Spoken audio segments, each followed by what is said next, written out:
নির্ধারিত সময়ে জাতীয় নির্বাচন অনুষ্ঠিত হবে বলে জানিয়েছেন প্রধান উপদেষ্টা ডক্টর মোহাম্মদ ইউনূস। দেশবাসী ভোটাধিকার প্রয়োগের জন্য অধীর আগ্রহে অপেক্ষা করছে। দক্ষিণ ও মধ্য এশিয়া বিষয়ক যুক্তরাষ্ট্রের বিশেষ দূত সার্জিও গোরের সঙ্গে টেলিফোন আলাপকালে এ কথা বলেন তিনি।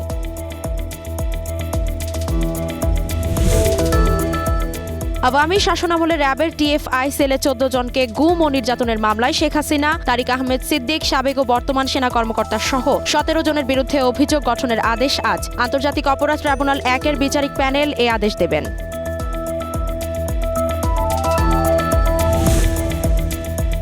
রাজধানীর পুরান ঢাকার বাবুবাজার ব্রিজ এলাকায় একটি ১৪ তলা ভবনে অগ্নিকাণ্ড ঘটেছে। ১.৫ ঘণ্টার চেষ্টায় আগুন নিয়ন্ত্রণে আনে ফায়ার সার্ভিসের কর্মীরা। আগুন লাগার কারণ ও ক্ষয়ক্ষতির বিষয়ে এখনও জানা যায়নি।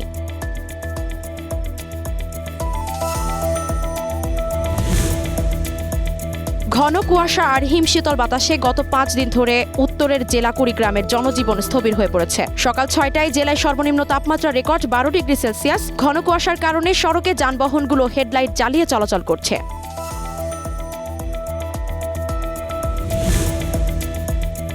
সিরিয়ায় আবারও শুরু হয়েছে রক্তক্ষয়ী সংঘর্ষ। সিরিয়ার আলেপ্পো শহরের শেখান ও লাইরমুন গোল চত্বরে সিরীয় সরকারি বাহিনী ও কুর্দি নেতৃত্বাধীন এসডিএফ এর মধ্যে সংঘর্ষে নিহত হয়েছেন অন্তত ২ বেসামরিক নাগরিক, আহত হয়েছেন অনেকে।